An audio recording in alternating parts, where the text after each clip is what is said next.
President and Vice President of SAMA, ladies and gentlemen, very good morning to you. And it's great to see that early in the morning you have all gathered here, braving heavy traffic and discussing issues pertaining to geospatial issues essentially, but mapping and surveying is the theme of your conference.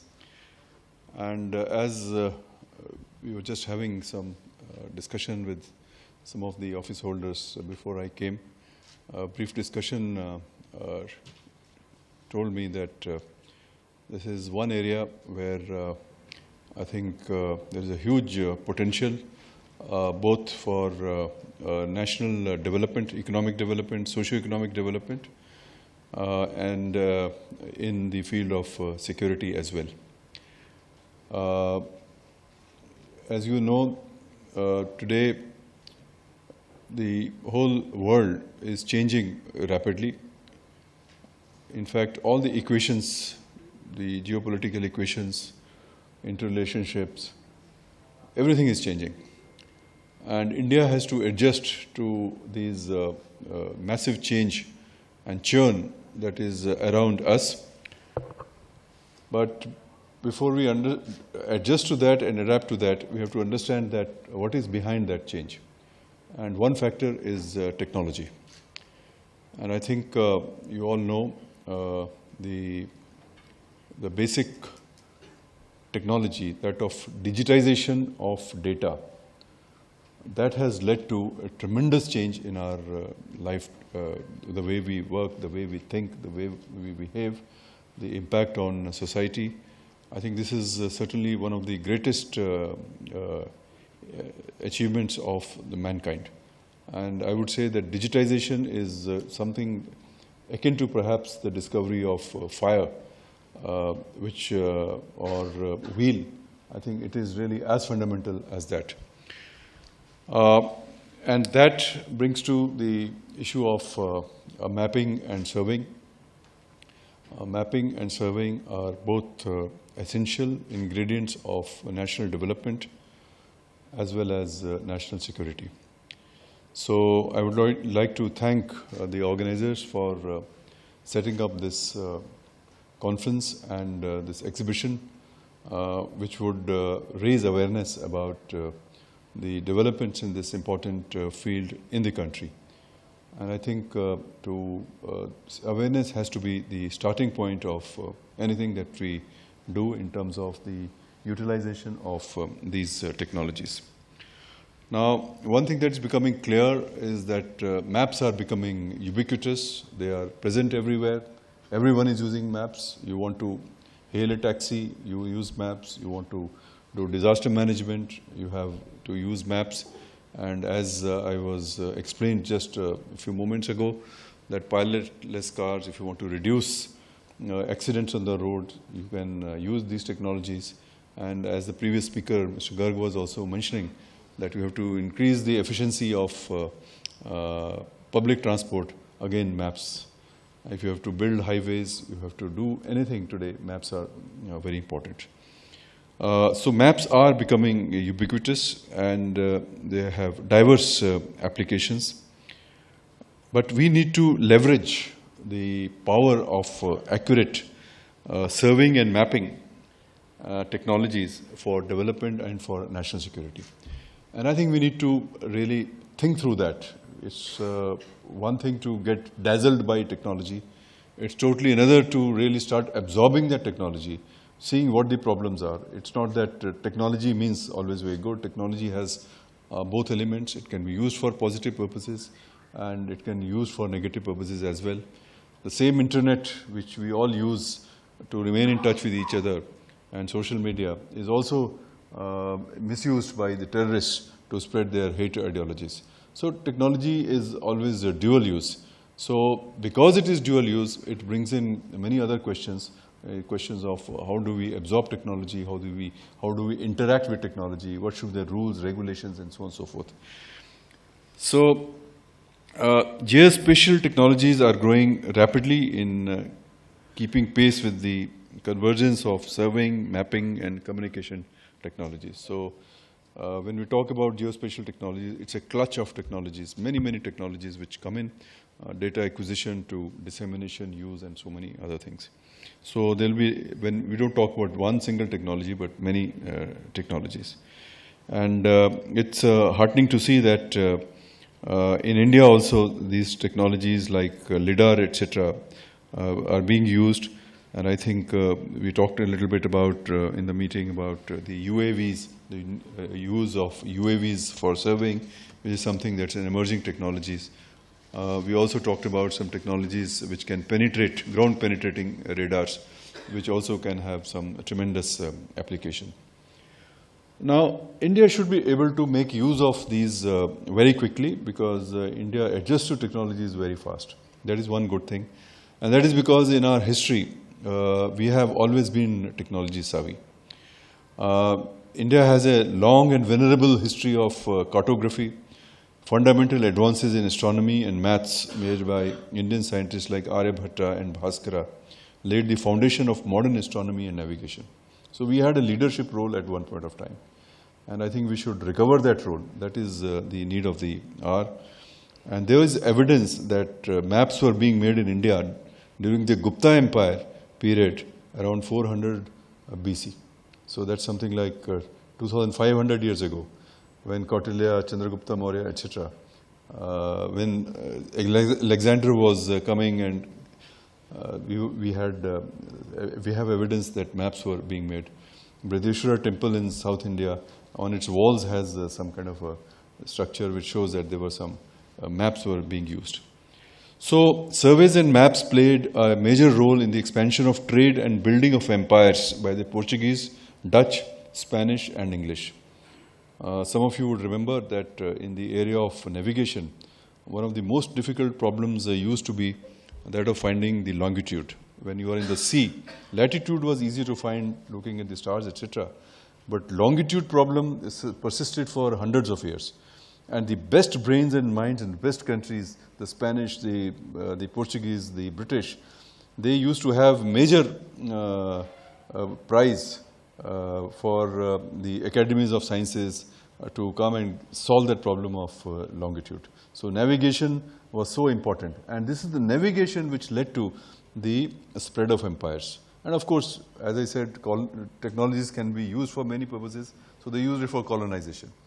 And I think one reason why we got so colonized so easily, although we had the leadership role in many of these technologies, but they were kept close, they were not spread, applications were not there, etc.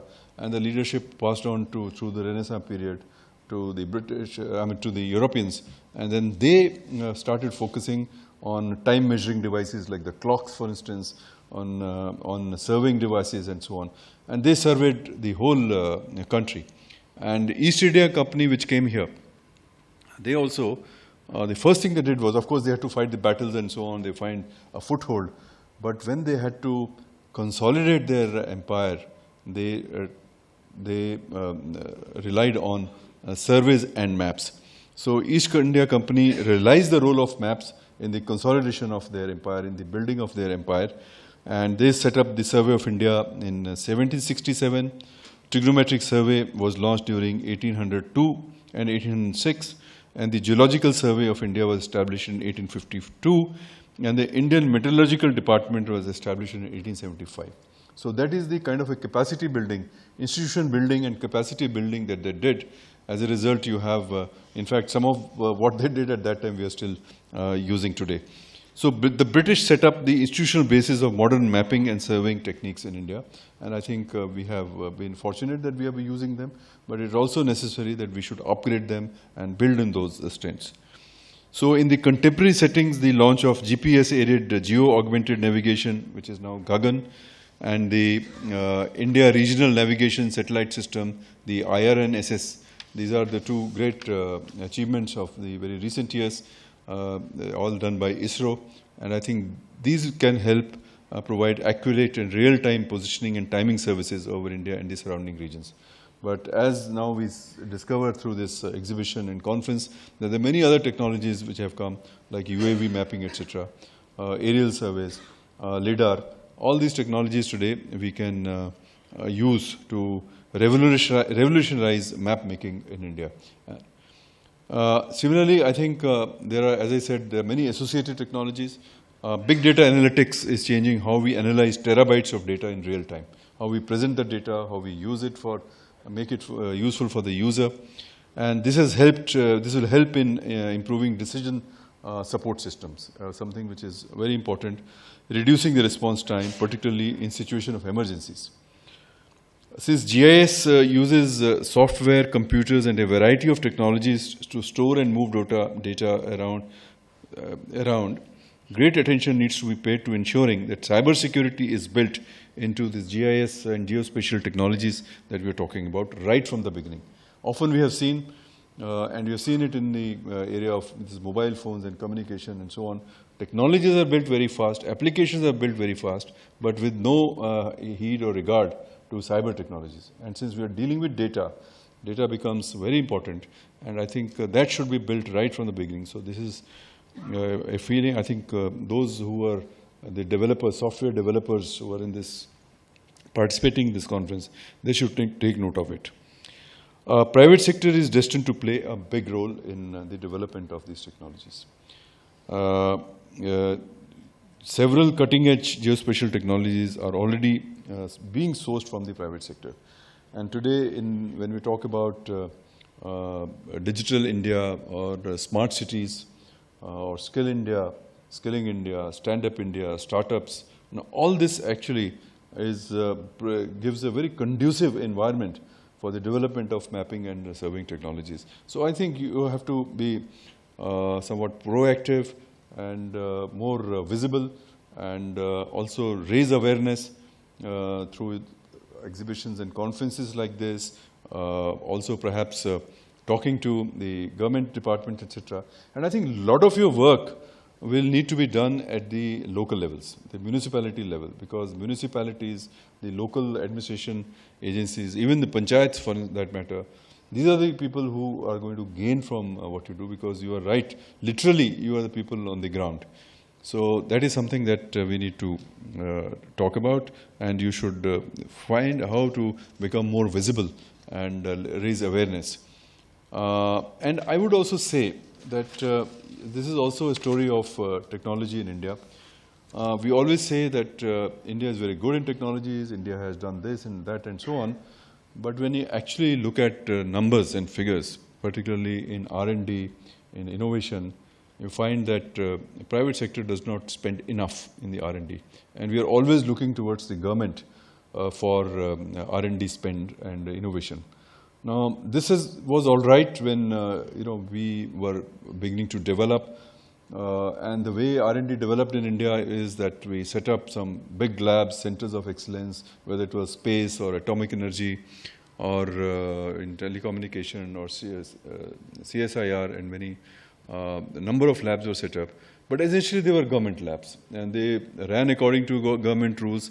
They had government rules and procedures, and they were more or less closed labs. So the diffusion of technology or R&D did not take place, and the rules and regulations, etc., were very tough and so on. And many of these were actually dealing with very closed doors and security kind of technologies. But now I think time has come where the private sector, industry, etc., should itself begin to invest. And of course, they can partner with the government, and government needs to create the conducive atmosphere for encouraging that kind of a technology. But the private sector should not be diffident, and I think should come forward, because in the long run, which means we have to take a long-term view of the development of these technologies. These technologies are here to stay; they will develop. So it's good if they also increase their R&D spend in this area. Of course, on the part of the government, it needs to develop policies that would help improve data availability and accessibility and bring about greater synergy between public and private sector in the geospatial domain. At the same time, we need to build cadres of geospatial experts. I think capacity building in this area would be very important. Now, very often we find that technology is there, but we don't have the skills. We don't have the cadres. We don't pay enough attention to a curriculum in universities and so on. and and a few cadres that we produce through centers of excellence or some other ways, they all then migrate to the foreign lands.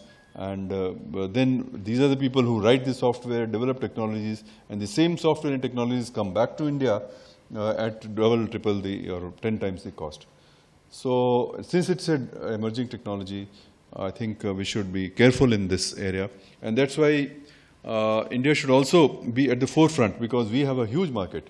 So we should play our due role in the setting up of standards, as China does. They set up their standards and then they deal with the rest of the world. I think we should also take part in standards, in evaluation of technologies. Very often we make big claims about a technology, but technologies may or may not come to those standards. And I think we should avoid those pitfalls, take lessons from similarly parallel developments in other areas, and make sure that when this technology grows, it happens in a proper way. The government has been alive to the importance of geospatial technologies, and a concerted effort is being made.